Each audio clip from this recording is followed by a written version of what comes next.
ವೇದಿಕೆಯ ಮೇಲೆ ಉಪಸ್ಥಿತರಿರುವಂತಹ ಎಲ್ಲ ಗಣ್ಯರೇ, ವೇದಿಕೆಯ ಮುಂಭಾಗದಲ್ಲಿ ಆಸೀನರಾಗಿರುವ ಎಲ್ಲ ಗಣ್ಯರೇ ಹಾಗೂ ಶಿಕ್ಷಕ ಮಿತ್ರರೇ, ನಿಮಗೆಲ್ಲರಿಗೂ ಶಿಕ್ಷಕರ ದಿನಾಚರಣೆಯ ಶುಭಾಶಯಗಳು.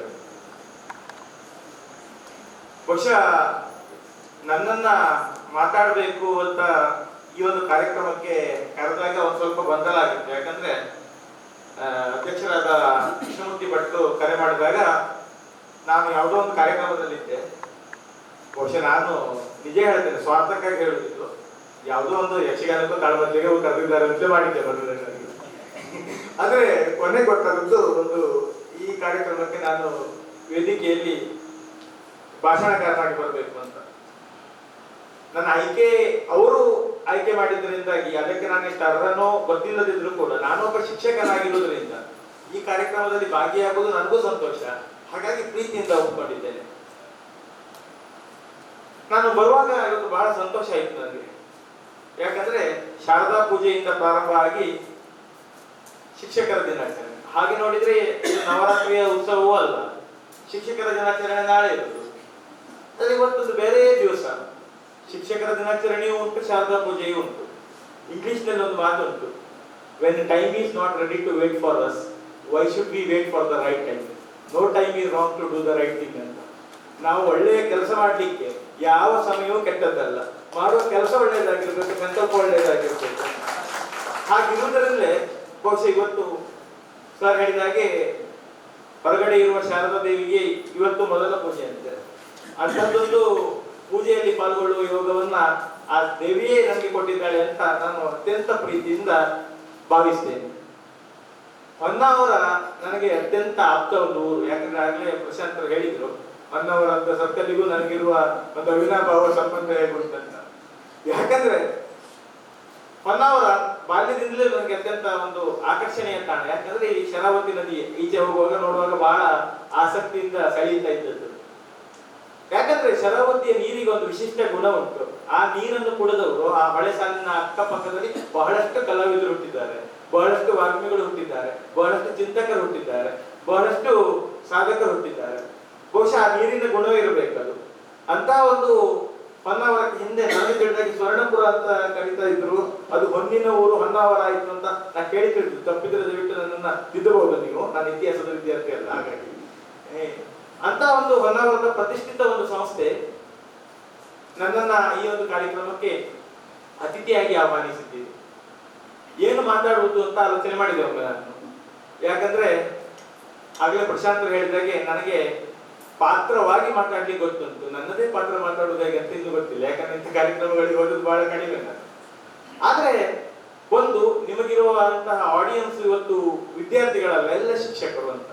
ಬಹುತೇಕರನ್ನು ನೋಡಿದಾಗ ನನ್ನ ಶಿಕ್ಷಕರಿಗೆ ಸಮಕಾಲೀನರಾದಂತಹ ಅನೇಕ ಹಿರಿಯರಿದ್ದೀರಿ, ಬಹುತೇಕ ನನ್ನ ಸಮಕಾಲೀನರಾದಂತಹ ಶಿಕ್ಷಕರಿದ್ದೀರಿ. ನಿಮ್ಮ ಎದುರಿನಲ್ಲಿ ನಾನು ಮಾತಾಡುವುದು ಎಷ್ಟು ಸಮಂಜಸ ಅಂತ ನನ್ನಲ್ಲೇ ಪ್ರಶ್ನೆ ಮಾಡಿಕೊಂಡಾಗ, ಇದು ನಾನು ನಿಮ್ಮನ್ನು ಉದ್ದೇಶಿಸಿ ಮಾಡುವ ಭಾಷಣಕ್ಕಿಂತಲೂ ನನ್ನೊಳಗಿರುವ ಸಂತೋಷ ಹಂಚಿಕೊಳ್ಳುವುದಕ್ಕೊಂದು ವೇದಿಕೆ ಅಂತ ತಿಳಿದು ನಿಮ್ಮೆದುರು ಮಾತಾಡ್ಲಿಕ್ಕೆ ನಿಂತಿದ್ದೇನೆ. ಸಂಸ್ಕೃತಿಯನ್ನು ಆಧಾರವಾಗಿಸಿಕೊಂಡು ಒಂದು ಶಿಕ್ಷಣ ಸಂಸ್ಥೆ ಮುನ್ನಡೀತಾ ಹೋದರೆ ಆ ಸಂಸ್ಕೃತಿಯ ಬೇರು ಆ ಶಿಕ್ಷಣ ಸಂಸ್ಥೆಯನ್ನು ಗಟ್ಟಿಯಾಗಿಸ್ತದೆ ಅನ್ನೋದಕ್ಕೆ ಸಾಕ್ಷಿಯಾದದ್ದು ಇವತ್ತಿನ ಒಂದು ಸಂಭ್ರಮ. ಯಾಕಂದ್ರೆ ಆಧುನಿಕತೆ ಹೆಸರಿನಲ್ಲಿ ನಾವು ಈಗ ತೆರೆದುಕೊಳ್ಳುತ್ತಾ ಹೋಗಿ ನಮ್ಮ ಮೂಲ ಅಡಿಪಾಯವನ್ನು ಬಿಡ್ತಾ ಇದ್ದೇವೆ. ಆದ್ರೆ ಈ ಒಂದು ಸಂಸ್ಥೆಯನ್ನು ನೋಡಿದಾಗ ಶಾರದಾ ಪೂಜೆಯಿಂದ ತೊಡಗಿ ಶಿಕ್ಷಕರನ್ನ ಗೌರವಿಸುವ ನೆಲೆಯಿಂದ ಎಲ್ಲ ಒಂದು ತಮ್ಮ ಪ್ರಾಚೀನ ಬೇರುಗಳನ್ನು ಗಟ್ಟಿಯಾಗಿಸಿಕೊಂಡೇ ಈ ಒಂದು ಕಾರ್ಯಕ್ರಮದಲ್ಲಿ ನೀವೆಲ್ಲ ಮುಂದಾಗಿದ್ದೀರಿ ಅಂತ ನೋಡುವಾಗ ಬಹಳ ಸಂತೋಷ ಆಯಿತು. ಯಾಕೆ ನಮಗೆ ಪ್ರಾಚೀನ ಬೇರುಗಳು ಗಟ್ಟಿ ಬೇಕು ಅಂತ ನೋಡಿದ್ರೆ, ನಾವು ಈ ಭಾರತ ದೇಶದ ಸಂಸ್ಕೃತಿಯ ಹಾಗೆ ಇಲ್ಲಿ ನಾವು ಪುರಾತನವಾದ ತತ್ವಗಳನ್ನು ಒಪ್ಪಿ ನಾವು ಮುಂದೆ ಸಾಕ್ತೇವೆ. ಕಾಲಾನುಕ್ರಮದಲ್ಲಿ ಬದಲಾವಣೆಗಳಾದ್ರೂ ಕೂಡ ನಮ್ಮ ಬೇರು ಅದೇ ಆಗಿರುತ್ತದೆ. ನಾವು ಒಪ್ಪಿ ಸಾಗುವಂತಹ ಅನೇಕ ಪುರಾಣ ಇತಿಹಾಸಗಳು ಇವತ್ತಿಗೂ ಪ್ರಸ್ತುತ. ಯಾಕೆ ನಮಗೆ ಸಂಸ್ಕೃತಿಯ ಬೇರು ಬೇಕು ಅಂತ ಹೇಳಿದ್ರೆ, ಒಂದು ಪುರಾಣದ ಕಥೆ ನನಗೆ ನೆನಪಾಯಿತು. ಆ ಪುರಾಣ ಭಾಗವತದಲ್ಲಿ ಬರುವ ಒಂದು ಕಥೆ, ಒಬ್ಬ ರಾಜ ಕಕುದ್ಮಿ ಎನ್ನುವ ಒಬ್ಬ, ಅವನಿಗೆ ರೈವತ್ ಅಂತ ನಾಮಾಂತರವು ಒಂದು ಉಂಟು. ಅವನಿಗೆ ಕೃತಯುಗದಲ್ಲಿದ್ದ ರಾಜ. ಅವನಿಗೊಂದು ಚಂದದ ಮಗಳಿದ್ದು, ಅವಳಿಗೆ ರೇವತಿ ಅಂತ ಹೆಸರು. ಅವನಿಗೆ ಬಹಳ ಕಷ್ಟ ಆಯ್ತಂತೆ, ನನ್ನ ಇಷ್ಟಾಂತದ ಮಗಳಿಗೆ ಯಾವ ಹುಡುಗನನ್ನು ಹುಡುಕಿ ಮದುವೆ ಮಾಡುವುದು, ಹಾಗಾದ್ರೆ ಹುಟ್ಟಿಸಿದ ಬ್ರಹ್ಮನಿಗೆ ಕೇಳುವ ಅಂತ ಬ್ರಹ್ಮಲೋಕಕ್ಕೆ ಅವಳನ್ನ ಕರ್ಕೊಂಡು ಹೋದಂತೆ. ಬ್ರಹ್ಮಲೋಕಕ್ಕೆ ಕರ್ಕೊಂಡು ಹೋದಾಗ ನೀನು ಸಭೆಯೋ ಒಂದು ನೃತ್ಯವೋ ನಡೀತಾ ಇತ್ತು, ಒಂದು ಗಳಿಗೆ ಕಾದು ಆ ಬಳಿಕ ಬ್ರಹ್ಮನಲ್ಲಿ ಹೋಗಿ ಕೇಳಿದ್ರೆ ಬ್ರಹ್ಮ ಹೇಳಿದಂತೆ, ಅದು ಹೌದು, ನೀ ಯಾಕೆ ಬಂದದ್ದು ಮಗಳಿಗೆ ಗಂಡನ ಹುಡುಕ್ಲಿಕ್ಕೆ, ಒಂದು ಗಳಿಗೆ ತಡ ಆಯ್ತಲ್ವ, ಅದು ಭೂಮಿಯಲ್ಲಿ ಕೆಲವು ಯುಗಗಳೇ ಮುಗಿದು ಹೋಗಿದೆ, ಈಗ ಅಲ್ಲಿ ಕೃತ ಮುಗಿದು ತ್ರೇತ ಮುಗಿದು ದ್ವಾಪರ ಯುಗ ಬಂದಿದೆ, ಈಗ ದ್ವಾಪರ ಯುಗದ ಒಬ್ಬ ಬಲರಾಮ ಇದ್ದಾನೆ, ಅವನು ನಿನ್ನ ಮಗಳಿಗೆ ಸರಿ ಆಗ್ತಾನೆ ಅಂತ. ಇದು ಭಾಗವತದ ಒಂದು ಕಥೆ. ಈ ಕಥೆಯಲ್ಲಿ ಯಾಕೆ ನಾನು ನೆನಪಿಸಿದೆ ಅಂದ್ರೆ ನಮ್ಮ ಬೇರುಗಳು ಎಷ್ಟು ಗಟ್ಟಿ ಉಂಟಲ್ಲ, ನಮಗಿದೊಂದು ಪುರಾಣದ ಕಥೆ ಆಗ್ಬೋದು ನೋಡ್ಲಿಕ್ಕೆ, ಸತ್ಯವೋ ಸುಳ್ಳು ಅಂತ ಅನ್ನಿಸ್ಬಹುದು. ಆದ್ರೆ ಇತ್ತೀಚೆಗೆ ನಮ್ಮ ವಿಜ್ಞಾನಿಗಳೆಲ್ಲ ಕಂಡುಕೊಂಡ ಒಂದು ಸತ್ಯ ಹೆಚ್ಚಿನ ನಮ್ಮೆಲ್ಲ ವಿಜ್ಞಾನ ಉಪನ್ಯಾಸಕರಿಗೆ ತಿಳಿದಿರ್ಬೋದು, ಅದಕ್ಕೆ ಟೈಮ್ ಟ್ರಾವೆಲ್ ಥಿಯರಿ ಅಂತ ಕರೀತಾರೆ. ವಿಮೋಚನಾ ವೇಗ ಅನ್ನೋದು ಏನುಂಟು 11.2 ಕಿಲೋಮೀಟರ್ ಪರ್ ಸೆಕೆಂಡ್ ಅಥವಾ 7 ಮೈಲಿ ಪ್ರತಿ ಸೆಕೆಂಡ್ ನಲ್ಲಿ ಭೂಮಿಯಿಂದ ನಾವು ಹೊರಟ್ರೆ ನಮ್ಮ ಪಕ್ಕದ ಗ್ಯಾಲಾಕ್ಸಿ ಅಡ್ರೋಮೇಡಾಕ್ಕೆ ತಲುಪುವುದಕ್ಕೆ, ಅಲ್ಲಿಂದ ತಲುಪಿ ಅದೇ ವೇಗದಲ್ಲಿ ಹಿಂದೆ ಭೂಮಿಗೆ ಬರುವುದಕ್ಕೆ ಸರಿಸುಮಾರು 65 ವರ್ಷ ಬೇಕಂತೆ ನಮ್ಮ ಆಯುಷ್ಯದಲ್ಲಿ, 65 ವರ್ಷ. ಆದ್ರೆ ಹೋಗಿ ಬರುವಲ್ಲಿವರೆಗೆ ಭೂಮಿಯಲ್ಲಿ ಲಕ್ಷಾಂತರ ವರ್ಷಗಳು ಮುಗಿದಿರ್ತದೆ ಅಂತ ವಿಜ್ಞಾನಿಗಳು ಒಪ್ಕೊಂಡಿದ್ದಾರೆ. ಅಂದ್ರೆ ಈ ಟೈಮ್ ಟ್ರಾವೆಲ್ ಥಿಯರಿಯನ್ನ ನಮ್ಮ ಪುರಾಣ ಎಷ್ಟು ಚಂದ ಮಾಡಿ ಒಂದು ಕಥೆಯ ರೂಪದಲ್ಲಿ ಹೇಳಿದೆ ಅಲ್ವಾ, ಹಾಗಾದ್ರೆ ಅದನ್ನು ಅರ್ಥ ಮಾಡಿಕೊಳ್ಳುವಲ್ಲಿ ಎಲ್ಲಿಯೋ ನಾವು ಎಡವಿದ್ದೇವೆ ಅಂತ. ಭೂಮಿಯ ಕಾಲಮಾನಗಳು ಬೇರೆ, ಹೊರಗಿರುವ ಕಾಲಮಾನಗಳೇ ಬೇರೆ. ಮೊನ್ನೆ ಚಂದ್ರಯಾನದಲ್ಲಿ ನಾವು ನೋಡಿದ್ದೇವೆ 14 ದಿವಸಕ್ಕೆ ಒಂದು ಹಗಲು, 14 ದಿವಸಕ್ಕೆ ಒಂದು ರಾತ್ರಿ ಅಂತ. ಹಾಗಾದ್ರೆ ಈ ಕಾಲ ಮತ್ತು ಇದರ ಗಣನೆ ನಮ್ಮ ಇತಿಹಾಸದಲ್ಲಿ ಅಥವಾ ನಮ್ಮ ಪುರಾಣದಲ್ಲಿ ಹೆಚ್ಚೊಟ್ಟಿದೆ. ಇದು ನಮ್ಮ ಸಂಸ್ಕೃತಿ, ಇದು ನಮ್ಮ ಬೇರು. ಇದನ್ನು ನಾವು ಬಿಟ್ಟಾಗ ನಮ್ಮ ಕಟ್ಟಡ ದೊಡ್ಡದಾಗಬಹುದು, ಆದ್ರೆ ಆ ಕಟ್ಟಡಕ್ಕೆ ಹೆಚ್ಚು ಕಾಲ ಉಳಿಕೆ ಇರುವುದಿಲ್ಲ, ಯಾಕಂದ್ರೆ ಅಡಿಪಾಯವೇ ಗಟ್ಟಿ ಇರುವುದಿಲ್ಲ. ಇಂತಹ ಅಡಿಪಾಯವನ್ನು ಹಾಕಿಕೊಟ್ಟು ಅಂತಹ ಸಂಸ್ಕೃತಿಯ ಬೇರಿನಲ್ಲಿ ಒಂದು ಸಂಸ್ಥೆಯನ್ನು ಕಟ್ಟಿದಾಗ, ಬಹುಶಃ ಅವಾಗ ನಾನು ಬರುವಾಗ ಈ ಸಂಸ್ಥೆಯ ಇತಿಹಾಸ ಓದುತ್ತಾ ಬಂದೆ. ಬರೀ 164 ವಿದ್ಯಾರ್ಥಿಗಳಿಗಾಗಿ ಪ್ರಾರಂಭ ಆದ ಒಂದು ಸಂಸ್ಥೆ ಇವತ್ತು ಸಾವಿರಾರು ವಿದ್ಯಾರ್ಥಿಗಳಿಗೆ ಶಿಕ್ಷಣ ಕೊಡುವುದಕ್ಕೆ ಮುಂದಾಗಿದೆ ಅಂತಾದ್ರೆ ಈ ಶಿಕ್ಷಣ ಸಂಸ್ಥೆ ಇಂತಹ ಸಂಸ್ಕೃತಿಯನ್ನೇ ಆಧಾರವಾಗಿಟ್ಟುಕೊಂಡು ಮುಂದೆ ಬಂದಿದೆ. ಇನ್ನು ನಾವು ಶಿಕ್ಷಕರು, ನಮ್ಮ ಕರ್ತವ್ಯ ಏನು? ನಿಮಗೆ ಕರ್ತವ್ಯ ಎಚ್ಚರಿಸುವಷ್ಟು ದೊಡ್ಡವಲ್ಲ ನಾನು, ಆದ್ರೆ ನನಗೆ ಅನ್ನಿಸಿದೆ, ಯಾಕಂದ್ರೆ ಸಂಸ್ಥೆ ಮತ್ತು ಶಿಕ್ಷಕರು ಅದು ಪರಸ್ಪರ ಪೂರಕ ಪರಿಪೂರಕರಾದವರು. ಸಂಸ್ಥೆ ಇಲ್ಲದೆಯೂ ಶಿಕ್ಷಕರಿಲ್ಲ, ಶಿಕ್ಷಕರಿಲ್ಲದೆ ಕೂಡ ಸಂಸ್ಥೆ ಇಲ್ಲ. ಸಂಸ್ಥೆ ಶಿಕ್ಷಕರನ್ನ ಬೆಳೆಸಬೇಕು, ಶಿಕ್ಷಕರು ಸಂಸ್ಥೆಯನ್ನು ಬೆಳೆಸಬೇಕು.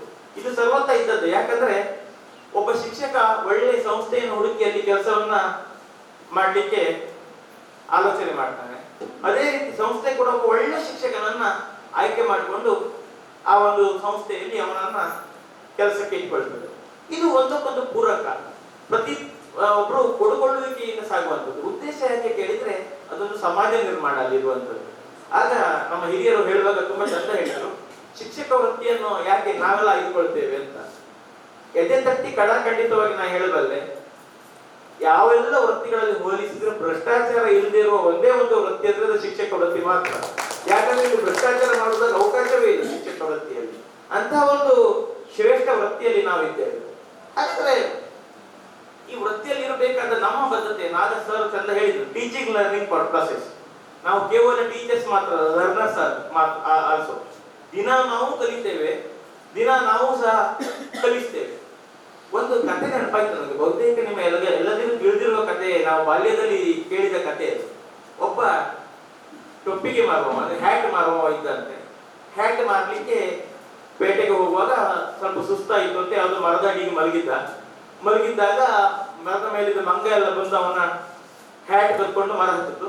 ಇವನಿಗೆ ಎಚ್ಚರ ಆಯಿತು, ನೋಡಿದ್ರೆ ಇಲ್ಲಿ ಯಾವ ಟೊಪ್ಪಿ ಏನು ಮಾಡುದು, ಮಂಗಗಳಿಗೆ ಪ್ರತಿಕ್ರಿಯೆ ಕೊಡುವ ಗುಣ ಉಂಟು ಅಂತ ಗೊತ್ತಿದ್ರಿಂದ ಅವನ ತಲೆ ಮೇಲಿದ್ದ ಟೊಪ್ಪಿಯನ್ನು ತೆಗೆದು ಹೀಗೆ ಮಾಡ್ದ, ಅದು ಸಹ ಮೇಲಿಂದ ಹೀಗೆ ಮಾಡ್ದ.